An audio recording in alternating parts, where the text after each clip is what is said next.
వికారాబాద్ నియోజకవర్గంలో BSP MLA అభ్యర్థి క్రాంతి కుమార్ ఎన్నికల ప్రచారంలో దూసుకుపోతూ ఉన్నారు. జనాభాలో 99% ఉన్న బహుజనులకు రాజ్యాధికారం దక్కాలన్నదే తమ పార్టీ అంతిమ లక్ష్యమన్నారు క్రాంతి కుమార్. బీఆర్ఎస్ పార్టీ దళిత బంధు, బీసీ బంధు, మైనార్టీ బంధులతో బహుజనుల ఓట్లు కొల్లగొట్టే ప్రయత్నం చేస్తోందని, ఓట్ల కోసం ఎన్ని బంధులు ప్రవేశపెట్టినా ప్రజలు బీఆర్ఎస్ ను నమ్మే పరిస్థితిలో లేరన్నారు. ఎమ్మెల్యే మెతుకు ఆనంద్ వికారాబాద్ కు చేసిందేమీ లేదని, గ్రామాల్లో ప్రచారానికి వెళ్తే ప్రజలు నిలదీస్తున్నారన్నారు. బీఎస్పీపై ఎంత విష ప్రచారం చేసినా ప్రజలు నమ్మరని, ఖచ్చితంగా గెలుపు తమదేనని ధీమా వ్యక్తం చేస్తున్న వికారాబాద్ బీఎస్పీ ఎమ్మెల్యే అభ్యర్థి క్రాంతి కుమార్ తో senior correspondent Mahender Reddy face to face. ఎన్నికలు మరి కొద్ది రోజులే ఉన్నాయి. మరి అన్ని పార్టీలు కూడా ఎలక్షన్లో దూసుకుపోతున్నాయి. మరి బీఎస్పీ దాదాపు మరి ఆర్ఎస్ ప్రవీణ్ కుమార్ బీఎస్పీ పైన ఎక్కువ దృష్టి పెట్టాడు. అణగారిన ప్రజల అభివృద్ధి లక్ష్యంగా తను పోటీ చేశాను, వారు దాదాపు అన్నిటి స్థానాల్లో కూడా పోటీ చేస్తానని చెప్పిన నేపథ్యం. మరి అలాంటిది వికారాబాద్లో క్రాంతి కుమార్ కూడా టికెట్ దక్కించుకున్న నేపథ్యం. మరి వికారాబాద్ అనగానే దాదాపు కొన్ని సమస్యలు, కొన్ని ఇబ్బందులు, కొన్ని సంబంధాలు కూడా మరి ఆర్ఎస్ ప్రవీణ్ కుమార్తో అనుబంధాలు ఉన్నాయి. మరి అలాంటిది మరి క్రాంతి కుమార్ నోటి నుంచి అవన్నీ విషయాలు తెలుసుకునే ప్రయత్నం చేద్దాం. మొత్తానికి టికెట్ దక్కించుకున్నారు క్రాంతి కుమార్, కంగ్రాట్స్. ఎలా మరి ఈ పోటీలో ఈ బీజేపీ, కాంగ్రెస్, బీఆర్ఎస్ ఇన్ని పోటీల మధ్యలో బీఎస్పీ ఏ ధైర్యంతో టికెట్ మీరు సంపాదించుకున్నారు? ఆ ధైర్యంగానే ఉన్నారా? ధైర్యంగా 100కి 100 పాలు ఉన్నామన్న. ధైర్యం అనేది ఏమిందంటే ప్రజలకు సేవ చేయడానికి ధైర్యం అవసరం లేదన్న. మంచి మనసు ఉండాలి, నమ్మకం ఇస్తామని, ప్రజలకు నమ్మకంగా సేవ చేస్తామనే దృఢ సంకల్పం గుండెలో ఉంటే చాలు అనుకుంటున్నాను. అంటే వికారాబాద్ అంటే మరి ఇక్కడ మెతుకు ఆనంద్ గారు ఇప్పుడున్న ఎమ్మెల్యే గారు, ఆర్ఎస్ ప్రవీణ్ కుమార్ గారు సొంత బావగారు, అలాంటి వ్యక్తిని ఓడగొట్టేందుకు ఒక పార్టీ అభ్యర్థిని మిమ్మల్ని ప్రకటించడం అనేది దాదాపు అనేక అనుమానాలు దారితీస్తాయి. సొంత భావను ఓడగొట్టుకుంటాడా మరి మిమ్మల్ని అభ్యర్థిగా పెట్టి? ఇక్కడ బంధాలు అనేది ముఖ్యం కాదన్న. ఒక పార్టీకి మేము పార్టీ మీద పోటీ చేస్తున్నాం తప్ప వ్యక్తిత్వం మీద, వ్యక్తుల మీద కాదన్న.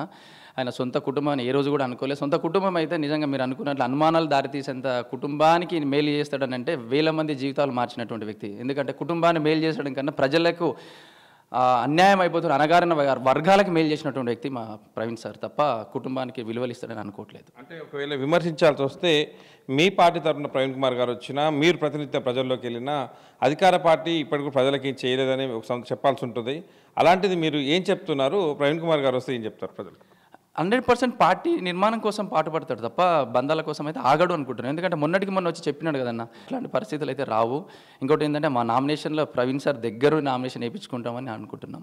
మీకు కనిపించే సమస్యలు ఏంటి? ముఖ్యంగా వికారాబాద్ నియోజకవర్గం, వికారాబాద్ జిల్లా కేంద్రం, ఇక్కడ మీకు కనిపించే సమస్యలు ఏంటి? ఇప్పుడున్న ఎమ్మెల్యే కావచ్చు, గతంలో వారు చేయలేనివి ఏంటి? మీ దృష్టికి వచ్చినాయి ఏంటి?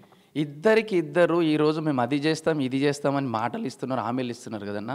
ఆయన 2 టర్ములు ఆయన అధికారాన్ని చూసిండు, ఈయన ఒకసారి అధికారాన్ని చూసిండు. ఏం అభివృద్ధి చేశారన్న వికారాబాద్లో? మొత్తం శూన్యం తప్ప ఎక్కడైనా. తాండ్రు పక్కన కాన్స్టిట్యున్సీ 120 కోట్లు తెచ్చి మేము అభివృద్ధి చేస్తున్నామని వాళ్ళు అన్నారు. మరి వికారాబాద్లో ఏం అభివృద్ధి తీసుకొచ్చిండు? ఈయన ఏం తీసుకొచ్చిండు? కనీసం రోడ్లు వేయించిండా?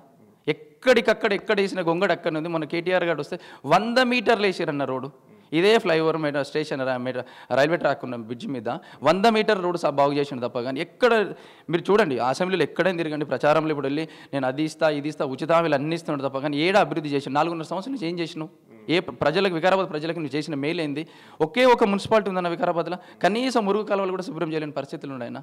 అనంతగిరి గుట్టను మరో ఊటింగ్ చేస్తున్నారు, దాని గురించి పట్టించుకున్న నాదులు లేడు. ఎక్కడైనా చేసిండే, ఏ అభివృద్ధిలో అయినా పాలు పంచుకున్నాడు? ఉన్న ఊటిని పాడు చేయడం తప్ప మేలు చేసింది ఎక్కడ లేదు. అభివృద్ధి అయితే శూన్యం. అంటే మరి ఇవన్నీ వాళ్ళ దృష్టికి తీసుకెళ్లే ప్రయత్నం చేసిరా? మీరు నిరసన ద్వారా కావచ్చు, ధర్నాల ద్వారా కావచ్చు, అభివృద్ధి పేరిట ప్రజల్లోకి వెళ్ళేటప్పుడు కావచ్చు, ఇవన్నీ వాళ్ళ దృష్టికి తీసుకెళ్లే ప్రయత్నం చేసిరా ఎమ్మెల్యే గారి దృష్టికి? 2.5 సంవత్సరాల నుంచి బీఆర్ఎస్ మీద పోరాటం చేస్తున్న ఏకైక పార్టీ బీఎస్పీ పార్టీ, అది మేమే. ఎవ్వరు కూడా కాంగ్రెస్ వాళ్ళు కానీ ఈయన 4.5 సంవత్సరాల నుంచి ఏడ గొంగడి కప్పుకొని కూర్చున్నాడో ప్రసాద్ గారికే తెలియాలి. ప్రజలకు ఎక్కడ కూడా ప్రజలను ప్రశ్నించినట్లు కానీ, ప్రజల సమస్యల మీద పోరాటం చేసినట్లు మేము ఏ రాస్తా రోకలు చూడలేము, ఏ రోడ్డు బంద్ చేసినట్టు చూడలేదు. ఏ రైల్వే వంతెనలు ఎంత అధ్వానంగా మారినాయి, ప్రజలు ఎంత అవసరాలు పడుతున్నాయి, కొన్ని గ్రామాలకు వెళ్ళలేని పరిస్థితుల్లో ఉన్నటువంటి కూడా ఓన్లీ బీఎస్పీ పార్టీ పోరాటం చేసింది తప్ప కానీ ఏ పార్టీ పోరాటం చేయలేదు. ఇలా వచ్చి ఉచిత హామీలు ఇస్తాం, మేము అది 400 సిలిండర్లు ఇస్తాం, అది చేస్తాం. 4.5 సంవత్సరాల నుంచి ఎందుకు ఆ మాట చెప్పలేడు? విచిత్రం ఏంటంటే లావాని పట్టాలని మేము పట్టాలు చేస్తామంటున్నారు.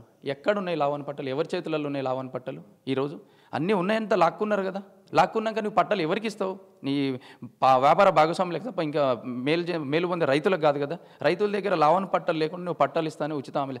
రాష్ట్రంలో నీ నాయకుడే చెప్పట్లేదు, ఒక వికారాబాద్ అసెంబ్లీలో నువ్వు ఎట్లా చెప్తున్నావు లావణ పట్టాలు ఇస్తానని? ఇది తప్పుడు హామీలు కదా. నెరవేర్చిన హామీలు ఎందుకు భయభ్రాంతులు మోసాలకు గురి చేస్తున్నారు ఇంకా ప్రజల్ని తప్ప, కానీ మీరు ఇచ్చే హామీలు ఎక్కడ కూడా రుజువు కాదు. ప్రజలు నమ్మే పరిస్థితి లేకనే ఊర్లకు వస్తే అడుగుపెట్టలేని పరిస్థితులలో ఇలా బీఆర్ఎస్ పార్టీ ఉన్నది. అంటే అలాంటి పరిస్థితి, అడుగుపెట్టలేని పరిస్థితి అని మీరు అన్నారు, మా దృష్టి కూడా వస్తుంది. మరి అలాంటి ప్రజలను, అలాంటి ఇప్పటికే చాలా వరకు ఇబ్బందులు పడ్డ ప్రజలను మీరు మీ వైపు మళ్ళించుకోవడానికి ఏ ప్రయత్నాలు చేస్తారు? అన్న, ప్రజలకు కావాల్సింది విద్యా వైద్యం. మేము మా మేనిఫెస్టోలో మొదటి వరుసలో ఉంది, మొదటి ప్రాధాన్యత ఇస్తుంది మా రవీన్ సారు.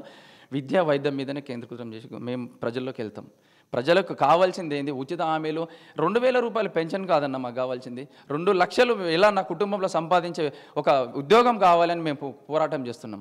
2 లక్షలు సంపాదించి ఒక కొడుకో మనవడో ఉంటే వాళ్ళ కుటుంబం ఎంత బాగుపడుతుంది? 2,000 రూపాయలు పెన్షన్తో బాగుపడతారంటే అడుక్కు తిన్న 2,000 తీసుకున్న 2 ఒకటే అన్న. అడుగు తినే వాళ్ళు కూడా 2,000 కన్నా ఎక్కువ సంపాదిస్తున్నారు. అదే ఉద్యోగం వస్తే 2 లక్షలు వస్తాయి కదా నెలకు జీతం. మేము కావాల్సింది అది, మాకు ఉద్యోగాలు కావాలంటున్నాం. మేము 2,000 పెన్షన్ అడగట్లేదు. మాకు అది మేలు చేయండి, 100% మీకే ఓటీస్ గెలిపిస్తాం. అంటే మన బీఎస్పీ పార్టీ అంటే కేవలం మరి బహుజనులకే దూరము, దాదాపు అనవర్ణ వర్గాలని కొన్ని కులాలకే పరిమితం చేసింది, అగ్రవర్ణ కులాలకు సంబంధించినటువంటి వారెవరిని కూడా కలుపుకోకపోదు అనే ఒక దాదాపు అలాంటి వార్తలు వినిపిస్తుంటాయి. మరి అలాంటిది నిజమేనా? ఎంతవరకు నిజమంటారు? ఇప్పుడు ఉత్తరప్రదేశ్లో 4 సార్లు రాజకీయం అధికారంలోకి వచ్చి 4 సార్లు ముఖ్యమంత్రి చేసిన భయించి మాయావతి గారు ఏ కులంతో ఒక బహుజనులు, ఒక దళిత కులాలు, వెనుకబడిన కులాలు చేసినారా? అన్ని కులాలు సపోర్ట్ చేయడం వల్ల అధికారంలోకి వచ్చింది. ఇక్కడ తెలంగాణ రాష్ట్రంలో ఏమవుతున్నదంటే ఎక్కడ బహుజనులంతా ఏకమైపోయి మమ్మల్ని రాష్ట్రం నుంచి బహిష్కరణ చేస్తారనే భయంతో ఇక్కడ కులాలకు అంటగడుతున్నారు పార్టీని తప్ప బహుజన్ సమాజ్ పార్టీ అంటే ఒక బహుజనుల కోసమే కాదు. ఎంటవాడి కొడతారు, బహుజనులంతా ఏకమై ఎప్పుడైతే చెప్పుల దండలేసి కొట్టే పరిస్థితి వస్తుంది రాబోయే కాలంలో చూడండి. ఈ అగ్రవర్ణాల నాయకులకి ఎక్కడ మేలు చేయలేరు. కులాలుగా విభజించి కులాల కోసమే మేము అది చేస్తాం. బంగారు తెలంగాణ తెచ్చుకుంది గొర్రెల కోసమో, బర్రెల కోసమో, చేపల కోసం, ఇస్త్రీ పెట్టెల కోసమో, చెప్పులు కుట్టడానికి మిషన్ల కోసం కాదు. మా భవిష్యత్తులు బాగుపడాలి, మా ఉద్యోగాలు మాకు రావాలి, మా నియామకాలు మాకు రావాలి, మా నిధులు మాకు రావాలని తెలంగాణ కోసం ఎంతోమంది త్యాగాలు చేసిన తెలంగాణ కోసం ఈరోజు అదే గడిల కూలగొట్టడానికి 1000 మంది త్యాగం చేయడానికి సిద్ధంగా ఉన్నాం. బహుజన రాజ్యం తెచ్చుకుంటాం. ఈ అగ్రవర్ణాల పార్టీలను కూలదోలేంత వరకు 100% అన్న అగ్రవర్ణాలు ఉన్న పేదలంతా మా వాళ్ళే, వాళ్ళని కలుపుకొని బహుజన రాజ్యం బీఎస్పీని ఎట్టి పరిస్థితులు అధికారం తీసుకోవడానికి పోరాటం చేస్తున్నాం. అంటే కేవలం బీఎస్పీ పార్టీ ఇక్కడ మెతుకు ఆనందుకు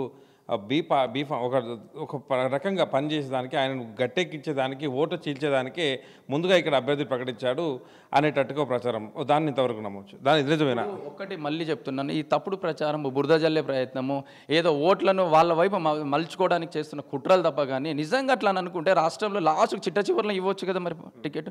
మా పార్టీ బీఎస్పీ పార్టీ మొదటి విడతలను వికారాబాద్లో పెట్టినారు కదా. అప్పుడు బీ పార్టీ, సి పార్టీ ఎందుకని వాళ్ళు అందరు కోవట్లో ఇప్పుడు బీజేపీకో లేకపోతే కాంగ్రెస్కో తొత్తులుగా పనిచేస్తున్నటువంటి వ్యక్తులు కదా అక్కడ మాట్లాడుతున్నారు. ఎవరున్నారు ఆయన వెనకాల? అందులో అధికారం ఉన్న నాయకులు ఈడుంటారు, ఈడున్న అధికారంలో ఉంటే ఆడ వాళ్ళు షెఫిల్ అవుతున్నారు తప్ప వాళ్ళు బీ ఫామ్లు, సి ఫామ్లు, బీ టీంలు, సి టీంలుగా పనిచేస్తున్నటువంటి కోవట్టులే వాళ్ళ దగ్గర పనిచేస్తున్నారు. మా దగ్గర యువ నాయకులు, కొత్త తరం నాయకులను సృష్టిస్తున్నాం మేము. మా బీఎస్పీ పార్టీ ఏ నాయకుడైనా, సీనియర్ నాయకుడు ఎవరైనా మా పార్టీలో ఉన్నారా? వాళ్ళు ఎందుకంటే అధికారం ఎక్కడుంటే అక్కడుండే దొంగ నాయకులే వాళ్ళ వెనకాల ఉన్నారు. నిజంగా వాళ్ళు ప్రజలకు మేలు చేసేటోళ్ళు అయితే లేని పార్టీలో నిలబడి గెలిపించి నిజంగా వికారాబాద్ ప్రజలకు మేలు చేద్దామని చిత్తశుద్ధి ఉంటే బీఎస్పీ పార్టీలోకి రమ్మని చెప్పండి. ఏ రకంగా వికారాబాద్ ప్రజలను ఏ రకంగా కలుపుకోవడానికి ప్రయత్నం చేస్తారు మీరు? ఏ రకంగా యువతను మీ వైపు మళ్లించేలాగా ప్రయత్నాలు చేస్తారు? వాళ్ళకి మీరు ఏ భరోసా ఇస్తున్నారు? ప్రవీణ్ కుమార్ సార్ గారు ఆఫీసర్గా ఉన్నప్పుడే, ఒక గురుకులాల సెక్రటరీగా ఉన్నప్పుడే ఎంతమంది విద్యార్థుల జీవితాలు మార్చిండో ఒక్కసారి మా మేనిఫెస్టోలో చూడండి. ఈ కాంగ్రెస్ పార్టీ కావచ్చు, టీఆర్ఎస్ పార్టీ కావచ్చు, ఇచ్చిన మేనిఫెస్టోను బీఎస్పీ పార్టీలో ఉన్న మేనిఫెస్టోలో ఒకసారి పరిశీలించి మాకు ఓటేయండి. దానివల్ల యువత జీవితం ఎట్లా మారుతుందో ప్రవీణ్ కుమార్ గారు చూపించారు, నెరవేర్చారు. ఇప్పుడు కూడా అదే అధికారంలోకి వస్తే, ఒక ముఖ్యమంత్రి స్థానంలోకి వస్తే యువత జీవితాలు ఎట్లా మారుతాయో ప్రవీణ్ కుమార్ గారికి ఒక్కరికే తెలుసు. ఎందుకంటే విద్యావంతుడు, వివేకవంతుడు. వీళ్ళలాంటి తాగుబోతుల్లో 90 గల్లో కాదు కదా. ఇది దానికోసమే మా వైపు వస్తారని నమ్మకంగా ఉంది. అంటే వికారాబాద్లోనే కాదు, దాదాపు అన్ని నియోజకవర్గాల్లో కూడా అభ్యర్థులను దాదాపు ప్రకటించేసిండు.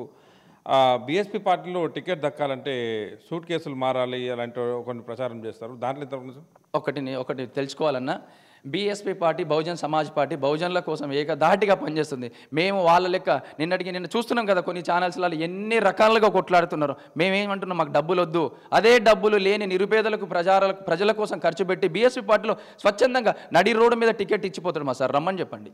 మేము అదే పోరాటం చేస్తున్నాం. బహుజనులు అనుకుని కొంతమంది మేధావులు అడుక్కుంటారు, మాకు టికెట్ ఇవ్వండి అని. అగ్రవర్ణాలలో ఉన్నటువంటి పేదల డబ్బు లేదని టికెట్ ఇవ్వలేని తాండూరులో మొన్న ఎంతో కష్టపడిన ఒక్క ఉంది, ఆమె కూడా ఎంత అవస్థలు పడ్డదో, ఏడుస్తుంది ఆమె. ఎందుకమ్మా ఏడుస్తాడు? మా పార్టీలో టికెట్లు ఉన్నాయి, రండి, ఖాళీగా ఉన్నారు, చెయ్యండి, అధికారంలోకి రండి, గెలవండి, ప్రజలకు సేవ చేయండి అని చెప్తున్నాం తప్ప మాకు సూటి కేసులు అవసరం లేదు.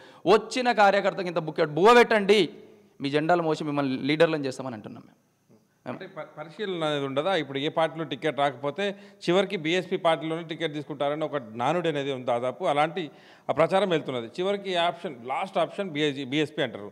అలాంటిది ఉందా? పరిశీలిస్తున్నారా వివిధ నాయకుల్ని?